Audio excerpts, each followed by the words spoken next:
सबसे पहले मैं आपको यह विश्वास दिलाना चाहता हूं, इस कहानी के अंत तक आपके चेहरे पर एक मुस्कुराहट होगी, क्योंकि इस कहानी को अंत तक ध्यान से सुनने के बाद आप कुछ ऐसा जान लेंगे जो इस जीवन के रूपांतरण के लिए काफी है। तो चलिए कहानी को शुरू करते हैं। दोस्तों, एक बार एक लड़का एक महात्मा के पास आता है और उनसे कहता है कि गुरुवर, मेरे जीवन में बहुत अशांति है और कृपा कर मेरा मार्गदर्शन करें, जिससे कि मैं इस अशांति से छुटकारा पा सकूं।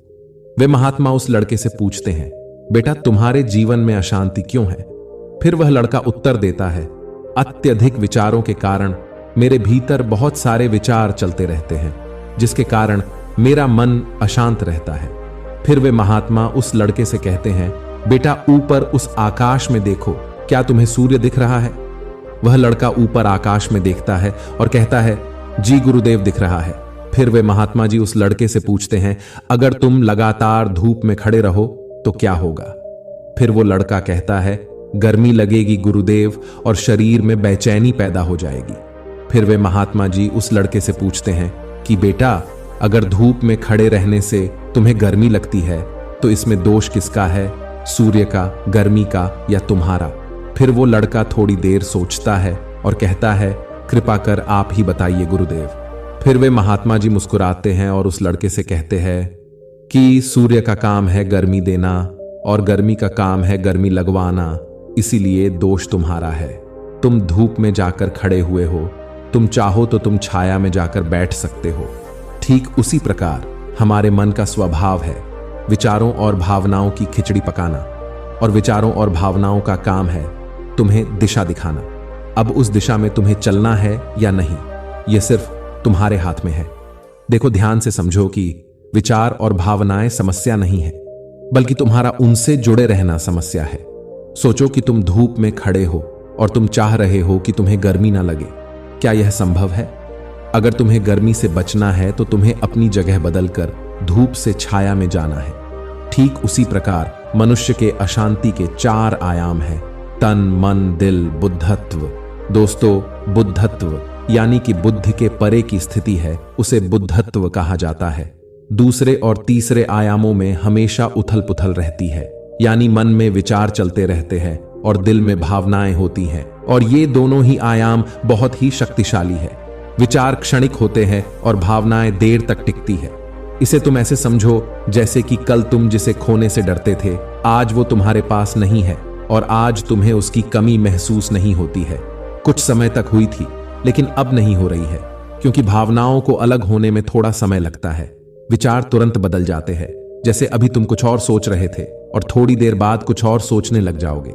इन भावनाओं के कारण ही तुम्हें किसी से प्रेम हो जाता है और फिर वही प्रेम नफरत में बदल जाता है, मित्र ही शत्रु बन जाता है।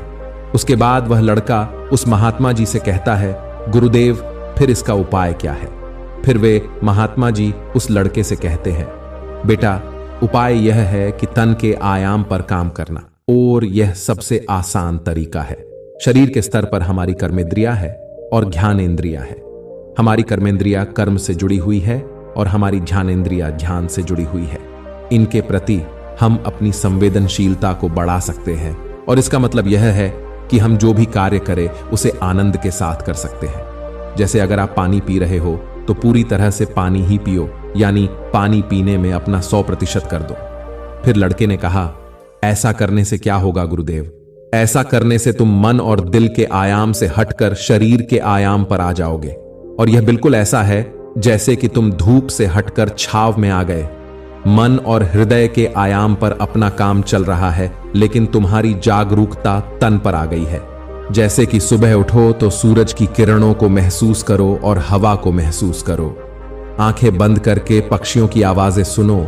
लगातार तन के आयाम पर काम करने से तुम एक दिन हैरान हो जाओगे कि तुम पक्षियों की आवाजें तो कानों से सुन रहे हो, लेकिन तुम्हारा मन शांत हो रहा है। तुमने अपने मन पर कोई कार्य नहीं किया, लेकिन फिर भी वह शांत हो रहा है। इसीलिए पहला उपाय यह है कि हर कार्य को तन के आयाम पर जागरूकता के साथ करना, और दूसरा उपाय है अपने भीतर के नाद यानी सुर को सुनो। फिर वह लड़का महात्मा जी से पूछता है, गुरुदेव अपने भीतर के सुर को कैसे सुने? फिर वे महात्मा जी उससे कहते हैं, किसी शांत जगह पर जाओ जहां पर कोई शोर न हो, और अपनी आंखें बंद करो और अपने भीतर के सुर को सुनने का प्रयास करो। हैरानी की बात यह है कि वह सुर कभी भी बंद नहीं होता है और वह हमेशा चलता ही रहता है। फिर वह लड़का पूछता है, तो फिर उस सुर को मैं अभी और इसी वक्त क्यों नहीं सुन सकता हूं? वे महात्मा कहते हैं कि बाहर के शोर के कारण तुम उसे नहीं सुन पा रहे हो। अगर तुम अपने भीतर के सुर को अभी सुनना चाहते हो तो तुम्हें अपने दोनों हाथों से अपने कानों को बंद कर दो और सुनो। तुम देखोगे कि यह सुर बिना किसी यंत्र के बज रहा है, और जब तुम इसे सुनोगे तो तुम अपने हृदय और मन से दूर हो जाओगे और तुम्हारा मन शांत होने लगेगा। एक बात हमेशा याद रखना कि मन सबसे ज्यादा सक्रिय तभी होता है जब इसे तुम्हारे द्वारा ऊर्जा मिलती है। अगर तुम अपनी ऊर्जा को अपने तन को और अपने भीतर के सुर को सुनने पर लगाओगे तो तुम्हारा मन कैसे सक्रिय होगा? पर समस्या क्या है पता है तुम्हें? हम अपने विचारों से और अपनी भावनाओं से लड़ते रहते हैं और इसी में ही अपनी ऊर्जा को खत्म कर देते हैं। फिर हमें हर बार की तरह हमें अशांति घेर लेती है। इसीलिए अपने मन को शांत करने के लिए ये दो काम करें। पहला, अपने मन के आयाम से हटकर तन के आयाम पर आ जाए, और दूसरा उपाय है अपने भीतर के स्वर को सुने।